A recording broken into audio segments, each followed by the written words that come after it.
Welcome to Coffee and Wealth. This time, we'll be talking about one of my favorite investment app, M1 Finance. Let's not waste any more time and get started.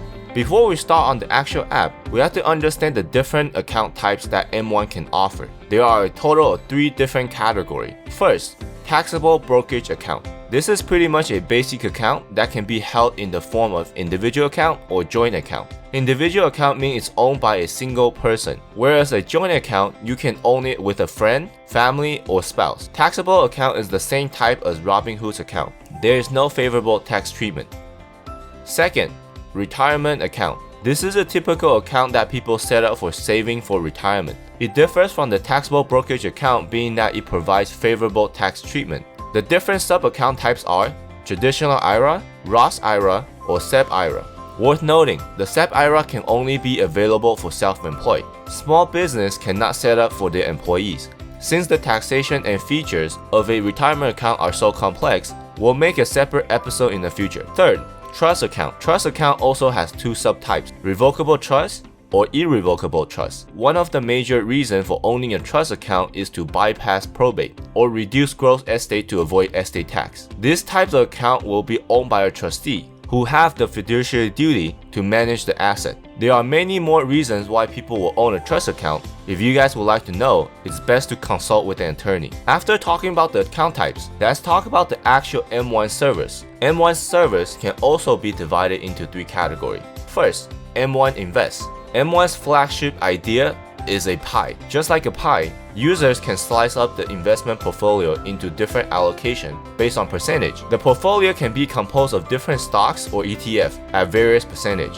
M1 uses this idea based on the Wall Street Mutual Fund, using percentage to allocate the portfolio. But how is this different from other investment apps? Let's use Robinhood as an example. In Robinhood, people would buy stock based on number of shares to build up their portfolio. But it is really easy for portfolio to get out of balance. If I have a small portfolio, but I end up buying a share of Amazon, it will take up most of my portfolio because Amazon has high value per share. So Amazon will be overweighted from a portfolio standpoint.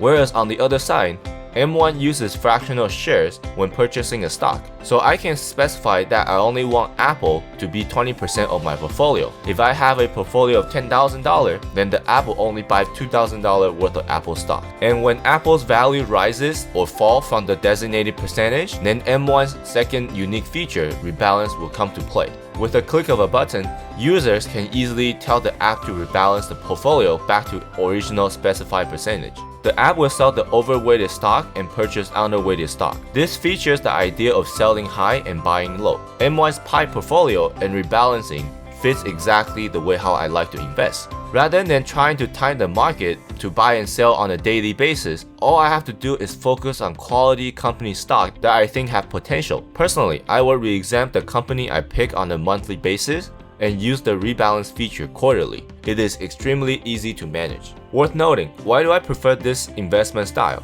This is because various studies have shown if investors try to time the market, 99% will fail and lose money. The main factor is that humans have emotions. The greed when market is rising and the fear when market is falling will usually cause investors to make irrational decisions, thus will mistime the market.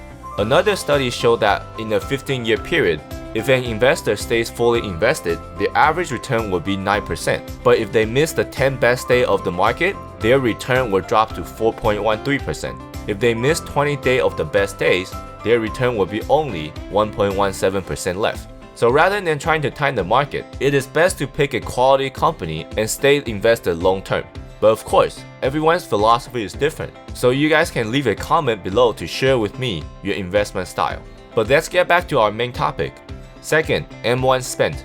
M1 is partnered with an online bank called Lincoln Savings Bank to provide checking account and debit card service. This is an online banking system. The account will be also FDIC insured. The checking account is just like a normal bank account. It does not provide any interest, and the debit card does not have any cashback. But M1 Spend has a lot of limitation. For example, the debit card maximum daily allowance is only $1,010 per month. Their ATM maximum daily withdrawal is $510. ACH transfer can only transfer $10,000 daily, up to $50,000 per month. If you use outside network ATM, M1 will only reimburse transaction fee once. So overall, I personally did not choose to apply for this feature because it's not the best banking option. Third, M1 Borrow. User can also turn on margin to invest. The minimum account size will need to be $10,000. Pretty much users are borrowing money to invest. Compared to Robinhood's interest rate of 5%, M1 only charges 3.5%, which is slightly lower.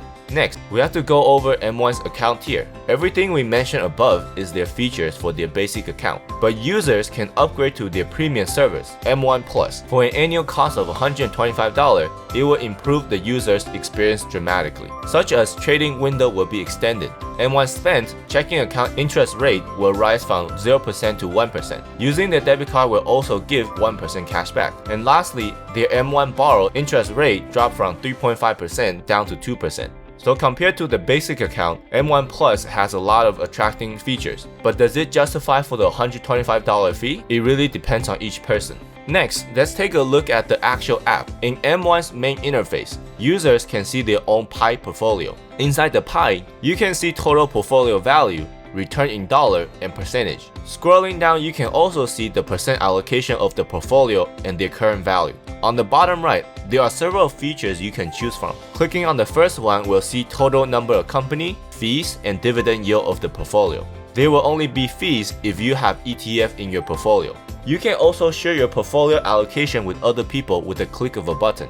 Then the third option is M1's flagship feature, rebalancing. This will help rebalance the portfolio based on percentage. You can use this feature anytime you want, but worth noting, M1 only allows one trading window per day. The system will decide when the best time is to execute the trade, whether it's buying, selling, or rebalancing. So a lot of time if you choose to rebalance today, it won't actually occur until the next trading day. You can also buy or sell from the portfolio. M1 will buy or sell based on the percentage specified. So if I buy $100 worth of stock, they will prioritize the stock that is below target. If selling, they will sell the one that's over target first. So everything is based on portfolio percentage balancing. The last on the list is we can edit our pie. This is the unique idea that you can pick your favorite company and specify the weighting in your portfolio using percentage. Lastly, let's analyze the pros and cons. The pros are zero transaction fee, no minimum account balance, easy to create a portfolio, avoid high frequency trading, and easy to rebalance. The cons are unable to day trade, does not tax loss harvest, and no mutual fund, only stock and ETF. For the tax harvest part, M1 will always sell the basis of a holding to avoid capital gain first, then sell long-term holding for long-term capital gain, and lastly sell short-term holding for short-term capital gain. Unlike other investment companies, where you can specify which part you want to prioritize selling. In summary, I personally really like the M1 Finance app. This is the app that I always use for long-term investing. In the past couple years, I have been very disciplined saving into my M1 account. And as many of you can see, it has been very rewarding. So I highly encourage people to try it out. And of course, don't forget to subscribe if you haven't. I will see you guys next time.